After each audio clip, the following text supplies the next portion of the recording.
بسم الله الرحمن الرحيم.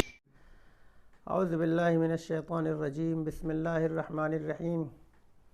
وبہ نستعین وہو خیر الناصر ومعین. الحمد للہ رب العالمین. الصلاۃ والسلام وتحیۃ والاکرام مولانا مولا الثقلین جد الحسن والحسین ابی القاسم المصطفیٰ محمد. اللہم صلی علی محمد وآل محمد. رب اشرح لی صدری ویسر لی امری واحلل عقدۃ من لسانی یفقہوا قولی. اما بعد. ناظرین کرام، السلام علیکم ورحمۃ اللہ وبرکاتہ. اس سے پہلے آپ لوگوں کی خدمت میں ایک موضوع جو کہ ازدواجی اور شادی کے بارے میں تھا کہ انسان کو رشتہ ازدواج، شادی کا رشتہ کیسا کرنا چاہیے، کس کے یہاں کرنا چاہیے، اور وہ رشتہ کیسا ہونا چاہیے، اللہ کی نظر میں کیا ہے، اہل بیت کی نظر میں کیا ہے. تو آج اسی سے متصل، اسی سے ملا جلا موضوع ہے کہ شادی ہو گئی انسان کی، اور شادی کے بعد ایک میاں بیوی کو کس طریقے سے ہونا چاہیے، ایک زن و شوہر کو کس طریقے سے زندگی ہونی چاہیے، کیسی زندگی ہونی چاہیے کہ خوشحال زندگی ہو. ہر انسان کا فطری تقاضا ہے کہ ہر انسان یہ چاہتا ہے کہ ہمارے گھر میں سکون رہے، ہمارے گھر میں آرام رہے، زندگی اچھی رہے، آسانی سے گزرے. اس لیے کہ اگر بیوی انسان کی اچھی مل گئی تو وہی عورت گھر میں آنے کے بعد گھر کو جنت بنا دیتی ہے.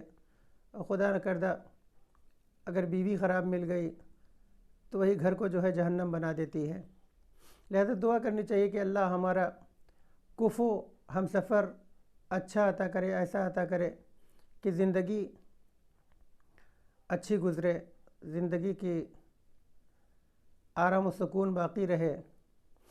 اور مردوں کو بھی اسی طریقے سے اپنی بیوی کے ساتھ ہونا چاہیے. تو آئیے اس موضوع کے اوپر کہ میاں بیوی کو، زن و شوہر کو کیسا ہونا چاہیے، اللہ سے پوچھتے ہیں کہ میرے معبود، تو نے بھی کوئی طریقہ بتایا ہے کہ ایک زن و شوہر کو، ایک میاں بیوی کو کیسے ہونا چاہیے شادی کے بعد. اپنے بندوں کی تو فکر میں رہتا ہے، اپنے بندوں کے لیے خیر چاہتا ہے اللہ. تو اللہ نے قرآن مجید میں ارشاد فرمایا ہے اس چیز کے لیے. قرآن کی آیت ہے، بسم اللہ الرحمن الرحیم. ہن لباس لکم وانتم لباس لہن، کہ تمہاری عورتیں تمہارا لباس ہیں اور تم ان کا لباس ہو. سورہ بقرہ آیت نمبر 187. لہذا قرآن مجید میں جب اللہ ارشاد فرما رہا ہے کہ تمہاری عورتیں تمہارا لباس ہے، تو لباس کا کیا ہوتا ہے؟ لباس کا کام ہوتا ہے بدن کو چھپانا، بدن کو آرائش کرنا، سجانا، کہ جس کے ذریعے سے انسان زن و شوہر ایک بہترین زندگی گزاریں.